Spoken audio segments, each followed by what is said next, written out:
Hello guys, இன்றைக்கி இந்த வீடியோவில் பேபி ஃப்ராகுக்கெலாம் வைக்கக்கூடிய போ எப்படி ஸ்டிச் பண்ணுறதுன்னு தான் பார்க்க போகிறோம். அதுக்கு 14 இன்ச் நீளத்துலேயும் 8 இன்ச் அகலத்துலேயும் ஒரு கிளாத் எடுத்துக்கோங்க.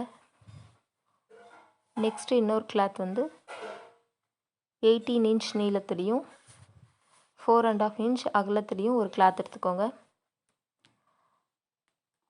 நான் வந்து ஜார்ஜெட் கிளாத் வந்து எடுத்திருக்கேன். இதே நீங்கள் சாட்டினில் வந்து எடுத்திங்கன்னா போ வந்து பார்க்குறதுக்கு வந்து அழகாக இருக்கும். இப்போ இது டபுளாக மடித்து ஸ்ட்ரைட்டாக ஒரு தையல் போட்டு எடுத்துருங்க.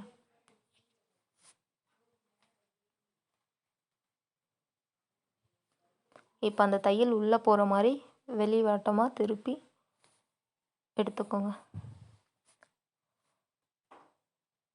இந்த தையல் வந்து சென்டரில் வர மாதிரி பார்த்துக்கோங்க. நெக்ஸ்ட்டு இது டபுளாக மடித்து இந்த சைடில் தையல் போடுறதுக்கு முன்னாடி உள்ளார போட்ட தையல் வந்து இப்படி ஒரே பக்கமாக இருக்கும். அதை வந்து 2 சைடும் எடுத்துக்கிட்டு சமமாக வச்சு தையல் போடுங்க. இல்லைனா ஒரே பக்கமாக இருந்துச்சுன்னா ரொம்ப மொத்தமாக இருக்கும்.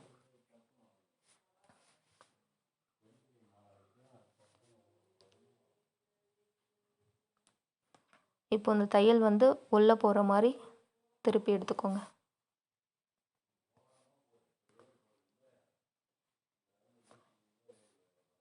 இந்த தையலும் சென்டரில் வர மாதிரி எடுத்து வச்சுக்கோங்க. நெக்ஸ்ட்டு 18 இன்ச் நீளத்துலேயும் 4.5 இன்ச் அகலத்துலேயும் ஒரு கிளாத் எடுத்தோம்ல, அதை வந்து டபுள் ஹோல்ட் பண்ணி சென்டர் மார்க் பண்ணுற மாதிரி மடித்து எடுத்துக்கோங்க. இதை வந்து நான் வீடியோவில் மார்க் பண்ணியிருக்கிற மாதிரி அழகாக மார்க் பண்ணுங்கள். ஷார்ப்பாக அந்த மூலையில் வந்து ஷார்ப்பாக இருந்தால் தான் போ வந்து பார்க்குறதுக்கு வந்து அழகாக இருக்கும். இந்த மாதிரி மார்க் பண்ணி கட் பண்ணி எடுத்துக்கோங்க.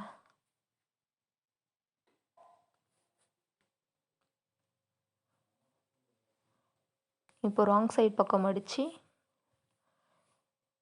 இப்போ நான் மார்க் பண்ணுற மாதிரி சென்டரில் கொஞ்சம் ஒரு 1 இன்ச்சு 2 இன்ச்சுக்கு கேப் விட்டு மார்க் பண்ணிக்கோங்க.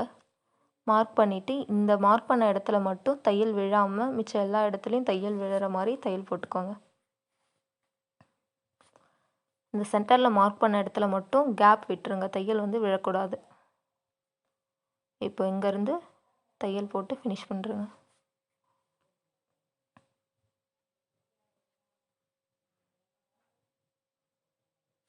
இந்த மாதிரி கேப் இருக்கணும்.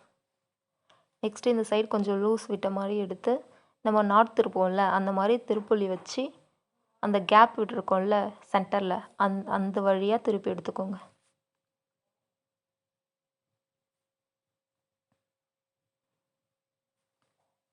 நெக்ஸ்ட்டு இன்னொரு சைடும் அந்த மாதிரி திருப்பி எடுத்துக்கோங்க. இப்போ அதே திருப்புள்ளி வச்சு இந்த மூலையெல்லாம் வந்து நல்லா ஷார்ப்பாக இருக்கிற மாதிரி இது பண்ணிக்கோங்க. ஊசி வச்சுலாம் அந்த இடத்துல பண்ணிங்கன்னா ஓட்டை போட்டுக்கும், அதனால் ஊசி வச்சு பண்ணாதீங்க. இந்த மாதிரி திருப்புள்ளி இருந்தால் பண்ணிக்கோங்க. இந்த சென்டரில் கேப் இருக்குல்ல, அந்த இடத்துல அழகாக பிசுறு தெரியாமல் மடித்து சின்னதாக தையல் போட்டு எடுத்துருங்க. இப்போ ரெண்டையும் வந்து ப்ராப்பராக அயன் பண்ணி அழகாக வச்சுடுங்க. நெக்ஸ்ட்டு இதில் வந்து சென்டரில் ஒரு சுருக்கமும் இந்த சைடு ஒரு சுருக்கமும் அந்த சைடு ஒரு சுருக்கமும் எடுத்து வச்சுக்கோங்க. அப்போ தான் உங்களுக்கு போ பார்க்க வந்து அழகாக கரெக்டாக இருக்கும். ஒரே பக்கமாக எடுத்திங்கன்னா ஒரே பக்கம் சுருக்கம் இருக்கிற மாதிரி பார்க்க வந்து நல்லா இருக்காது. அதனால் இந்த மாதிரி எடுத்திங்கன்னா போ வந்து பார்க்க அழகாக இருக்கும். எடுத்துகிட்டு ஊசி வச்சு நல்லா கட்டிக்கோங்க. ரொம்ப இறுக்கமாக கட்டிடாதீங்க, அதேமாதிரி ரொம்ப லூஸாகவும் கட்டிடாதுங்க. ஒரு மீடியமாக கட்டுங்க. நீங்கள் ரொம்ப இறுக்கமாக கட்டிட்டிங்கன்னா சைடில் வர அந்த சுருக்கெல்லாம் வந்து அழகாக தெரியாது. நெக்ஸ்ட்டு வந்து ஒரு 4 இன்ச் நீளத்துலேயும் ஒரு 1.5 இன்ச் அகலத்துலேயும் ஒரு கிளாத் எடுத்துக்கோங்க. இதை வந்து இந்த மாதிரி மடக்கி அயன் பாக்ஸ் வச்சு நல்லா அயன் பண்ணி எடுத்துக்கோங்க. இப்போ இதை நல்லா போ சென்டரில் வந்து போட்டு ஊசி நூல் வச்சு ஸ்டிச் பண்ணிக்கோங்க. அந்த பிசுறு வந்து நீங்கள் கட் பண்ணிவிட்டு ஸ்டிச் பண்ணாலும் ஓகே, இல்லை நீங்கள் ஸ்டிச் பண்ணிவிட்டு அப்புறமா கட் பண்ணாலும் ஓகே. இப்போ அந்த எக்ஸ்ட்ரா தெரிகிற பிசுரை வந்து கட் பண்ணி எடுத்துருங்க.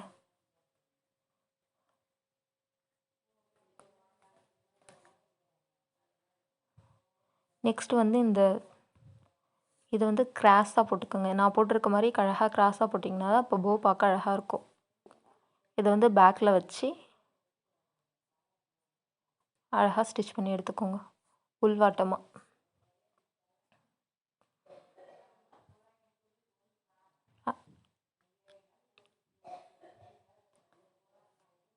இந்த மாதிரி அழகாக ஸ்டிச் பண்ணி எடுத்துட்டிங்கன்னா போ ரெடி. இதை நீங்கள் அப்படியே ஃப்ராகில் வந்து பேட்ச் பண்ணிடலாம். அவ்வளோதான். அந்த போ உங்களுக்கு பிடிச்சிருந்துச்சுன்னா லைக் பண்ணுங்கள், ஷேர் பண்ணுங்கள், அப்படியே நம்ம சேனலை சப்ஸ்கிரைப் பண்ணிக்கோங்க. Thank you all.